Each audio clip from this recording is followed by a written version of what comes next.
this year, Subaru has sold its 2 millionth Outback ever in the United States, which means that this car has come a long way from being just another trim level of the Legacy.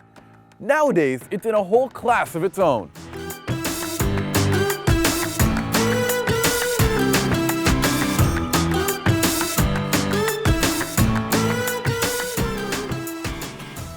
For 2018, the car doesn't get a radical redesign, but instead gets a bunch of small tweaks to make it better than it's ever been before. For example, Subaru has even changed the metallic paint finishes on these vehicles to make them sparkle a little bit more. And now you can get full LED headlights. I love the lower and wider grille, and down here the body cladding covers up and protects the fog lights.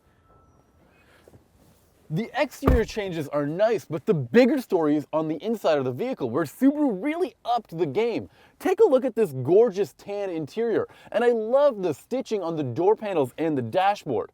And techies will love the fact that this car comes standard with Android Auto and Apple CarPlay. And even those that don't use those smartphone connection systems will love the new infotainment system, which is now faster and more responsive than ever before.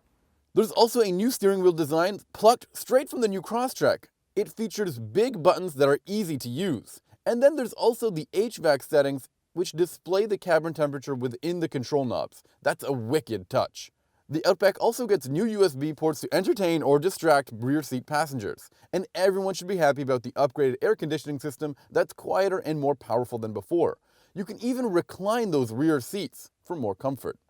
Helping to keep the cabin a serene place is the inclusion of a double pane glass in the front windows. The cabin has tons of space, and the trunk has 35.5 cubic feet to take advantage of. Fold those rear seats down, and there's a total of 73.3 cubic feet to haul all your gear. If there's one drawback to the interior of this car, it's these light-colored seats. They look good in theory, but after some use, they actually start getting dirty really quickly. So while I like the interior and exterior changes of the car, under the hood, the changes aren't so significant. You can still get this car with a choice of 2 engines, either a flat 4 or a flat 6. We've got the 4-cylinder unit, and it makes 175 horsepower and 174 pound-feet of torque. No matter what engine you choose, it's mated to a Cvt transmission that sends power to all 4 wheels. This is a Subaru after all. But that Cvt has been refined, and it addresses one of the biggest complaints I had with past Subaru CVTs. You see, in the past, I would find them to be a little too jumpy and not very smooth at all. Now, these things are much more natural feeling. I really wish either engine was more powerful. Even that 6-cylinder doesn't seem like quite enough. And this 4-cylinder, at least it has really good fuel economy. It gets 28 miles per gallon combined, which is fantastic for an all-wheel drive big vehicle like this. One more positive thing about this engine though is that it's very linear and smooth feeling. I absolutely love how easy it is to get up to speed with this car. One more interesting part about this powertrain is that you can get it with paddle shifters in both the 4 and 6-cylinder units. I also love what Subaru has done with the blind spot monitor system. See, the lights are now bigger and on the inside part of the mirror, making them easier to see and making this car just easier to live with. In fact, so many of the tweaks to this car make this car more livable on an everyday basis. And then there's all the really neat driver assistance features that are enabled by Subaru's EyeSight technology. That means you get adaptive cruise control, lane keeping assist, forward collision warning, and you even get rear automatic braking as part of the entire safety suite.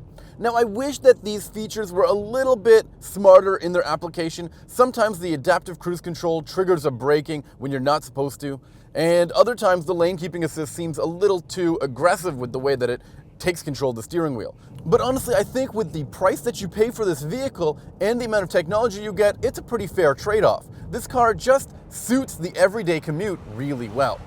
One of the most difficult things to describe with this vehicle is how it handles. You see, modern sport utility vehicles and crossovers want to handle like cars. And the Outback, well, it doesn't quite handle like a car, but it doesn't feel like a big floaty truck either. It blurs the line between the two really well.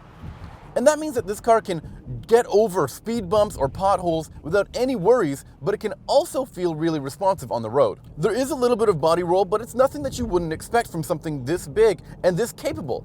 This car has over 8 inches of ground clearance, and it can handle off-road trails with ease. However, this car isn't perfect. I have some complaints, although they're kind of small and I'm not sure that everyone would agree with them. For example, I find that the rear view mirror is actually pushed down the windshield so that it impacts your frontward visibility. I can see that that's because of the cameras that are needed for the eyesight system. I also wish that there was a front-facing parking camera or some parking sensors so that you can tell where the overhangs of this vehicle are. One of the most important parts about this vehicle is the price. You see, you can get this thing at just around $26,000. And if you load it up with that 6-cylinder engine, you even end up spending less than $40,000. That's a deal no matter how you look at it.